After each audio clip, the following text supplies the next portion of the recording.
Okay, ready for a deep dive? This time, we're taking a look at G.I. Gurdjieff, a man, well, who really went searching for answers. You went all over, Yeah. And we're looking at his book, Meetings with Remarkable Men.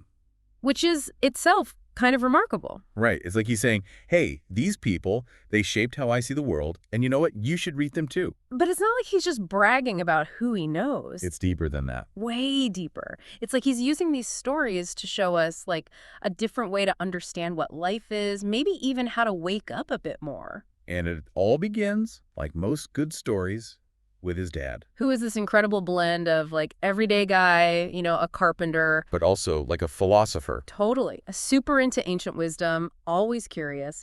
Gurdjieff even talks about his dad experimenting with hypnosis way back then. Yeah, he called it exteriorization of sensitivity. It's like he was ahead of his time, right? Yeah. All this mind-body stuff we're into now, he was already exploring that connection. Like how our thoughts, what we believe, it can actually change how our body feels. Exactly. And through that, he formed his own ideas about life, death, what comes after, the whole deal. And get this, he had these four, like, commandments for a good life.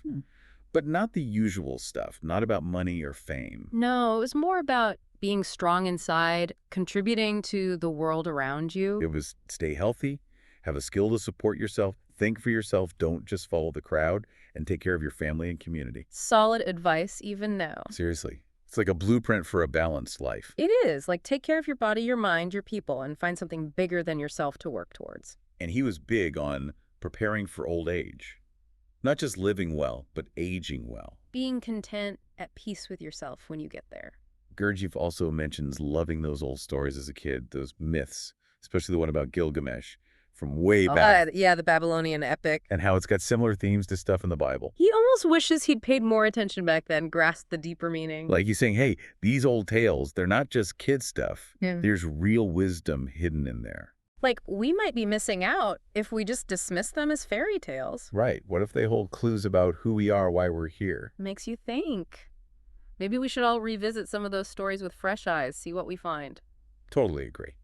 And speaking of looking deeper, Gurdjieff gets into spiritualism, like table-turning seances. Which, was all the rage back then. He even tries it out. But then there's his tutor who's like, nah, I doubt it's spirits talking through that table. But it seems like that skepticism, it pushed him even further. He wasn't satisfied with easy answers. He had to investigate, figure things out for himself. And then he meets Bogaczewski, becomes good friends with him, and this guy, he really challenges Gurdjieff to rethink everything. To move past just following rules blindly and develop what he calls objective morality. Based on your conscience, what you know is right, deep down. It's like not just doing good because you're told to, but because you understand why it matters. Like an internal compass, guiding you even when nobody's watching. Yeah, and that's huge GE in Gurdjieff's whole teaching. Like, real freedom comes from knowing yourself, making choices that line up with your values. Spot on. And they talk about these incredible events they witness, like a paralyzed man getting healed at a holy site. The power of belief. Right. Like when we truly believe something is possible, amazing things can happen. But then there's that contrasting story, the one with the icon of the Virgin Mary. The one where that doctor's assistant is like, nope, not seeing it, not believing it, even though everyone else is freaking out. It makes you think, how much do our own beliefs, our skepticism even, shape what we're willing to see? It's like, sure, be skeptical, question things, but don't let that close you off to what might be possible. Exactly. Stay open to the mystery. That's where the real growth happens. I like that. And this search for knowledge, this questioning, it takes Gurdjieff on some wild adventures. This is where we meet Pagoshin, his partner in crime, you could say, ready to go anywhere, do anything. Both of them are obsessed with these old Armenian texts, convinced they hold secrets to some ancient wisdom. And that leads them on a quest to find the Sarmung Brotherhood, this legendary esoteric school. Super secretive, said to have incredible knowledge. And these guys, they don't just read about it, they set off to find it. Risking everything. Comfort, safety, the whole shebang. They even almost die. Pagoshin gets in this awful accident. And they have to rely on the kindness of strangers just to survive. Talk about a test of faith. Right. And then there's that crazy story about the Russian prince who's desperate to get his hands on this old parchment Pagoshin has. Shows you the power of the knowledge they were after, right? But through it all, Gurdjieff, He's resourceful, he's adaptable. Like he uses whatever skills he has to get through tough situations, turning problems into opportunities.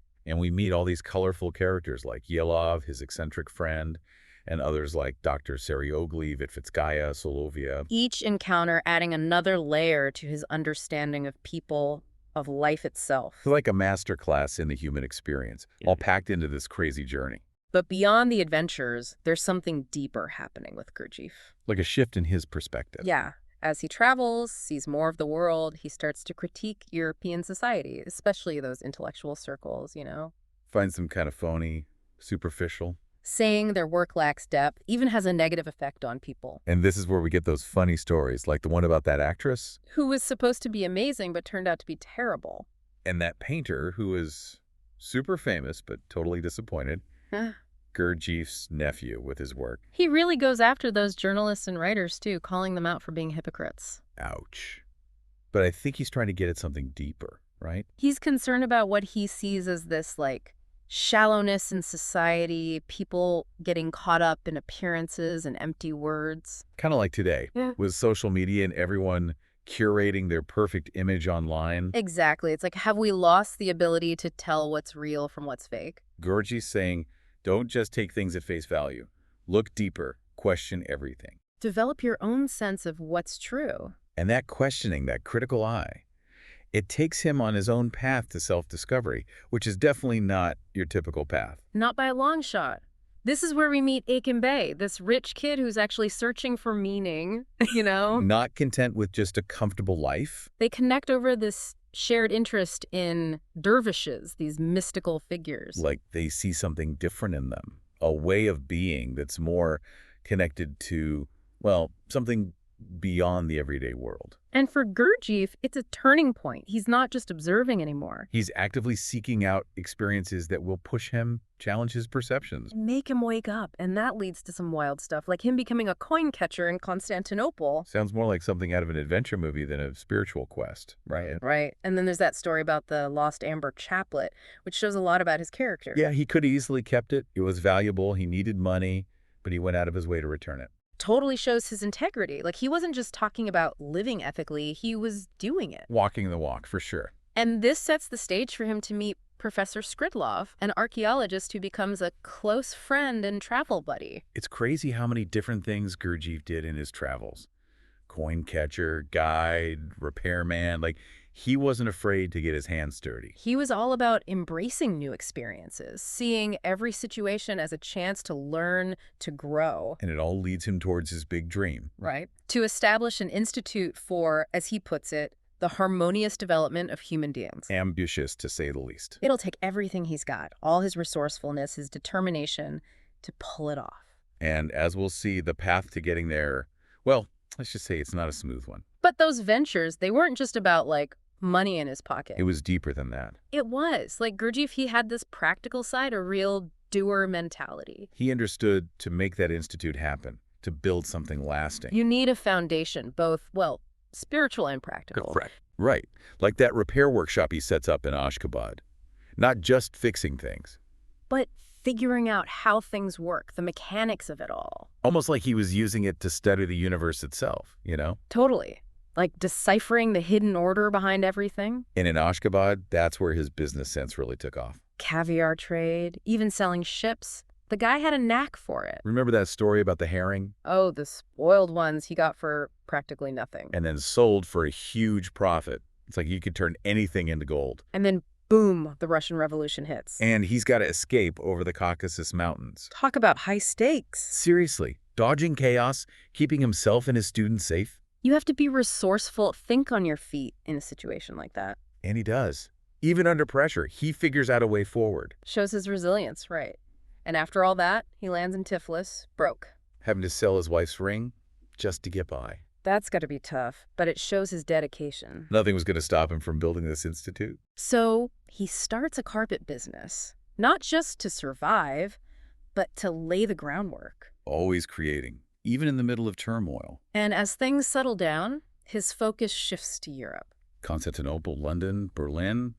He's looking for the right place. The perfect spot, the right people, and of course, the funding to make his vision a reality. It's like his vision wasn't limited to one country or culture. He saw the universality of his teachings, Then just when you think he's settled in Europe, he decides to go to America. always pushing boundaries, this guy. Looking for new perspectives, new ways to share his ideas. The trip was supposed to be a break, a chance to rest. As we know, things rarely go as planned. Unexpected expenses showing how unpredictable life can be. But then, just when he's really struggling, this amazing thing happens. His mother shows up with a package. Full of gold coins. A small fortune, just when he needed it most. Talk about a lifesaver. It allowed him to keep going. A real testament to family and, well, I guess, a little bit of luck. But even with that help, there were frustrations. He talks about the difficulties of translating his work, Getting the nuances right, it's tricky. making sure his ideas weren't misinterpreted, It's so important to communicate clearly, especially with complex ideas. and with all the financial burdens he carried throughout his life. He firmly believed that those who benefited from his work should help support it. He wasn't in it for personal gain. He wanted to create something that would benefit everyone. Those who saw the value, he felt, should contribute to its realization. A bold statement, but it shows his commitment, He really believed in what he was doing. Which makes you wonder, what was it about Gurdjieff's work that drew people in? Why were his students, his supporters, so dedicated? What made his ideas so powerful? It's like he wasn't just about sitting around theorizing about enlightenment. Oh, absolutely not. Gurdjieff, he was all about putting things into practice, taking action. He wanted a system that people could actually use, like, in their daily lives to make real change. Right, practical methods, that was his thing. Not just reading about spirituality, but experiencing it, feeling it. And he definitely pushed his students. Challenge them to face their weaknesses, those things we all try to hide, even from ourselves. He believed that's where the real growth happens, When you get uncomfortable, push past those limitations you've set for yourself. Because comfort, complacency, that's like the enemy of progress. So no easy answers, no quick fixes. It's about doing the work, the hard work, the messy work of figuring yourself out. And he had some, let's say, unconventional methods. Oh yeah, physical exercises, dances, this intense self-observation, all kinds of stuff. Designed to break you out of those old patterns, those habits that keep you stuck. Like shaking you awake, making you truly present. And that's what I think is so relevant today, in a world that's all about distractions, instant gratification. We're craving something deeper, something real. And Gurdjieff, he offers a path to that, to waking up. But it's not easy. No, it takes effort, honesty, and a willingness to see those parts of yourself you might not like. To face the truth, even when it's uncomfortable. Exactly. And that's powerful stuff. It really is. Well, that was quite a journey through Gurdjieff's life. It was. So many encounters, so much to unpack. What stood out to you the most? It's how his life really reflects his teachings. He didn't just talk the talk, he walked the walk. She lived what he believed. And for anyone out there who's, searching for something more, looking to understand themselves better, Meetings with remarkable men. It's definitely worth a read. full of wisdom, inspiration, and, well, maybe a few challenges along the way. Gurdjieff believed true understanding comes from both knowledge and experience, right? He did. So I guess the question is, how will you take what we've explored today and apply it to your own life? What steps will you take on your own journey?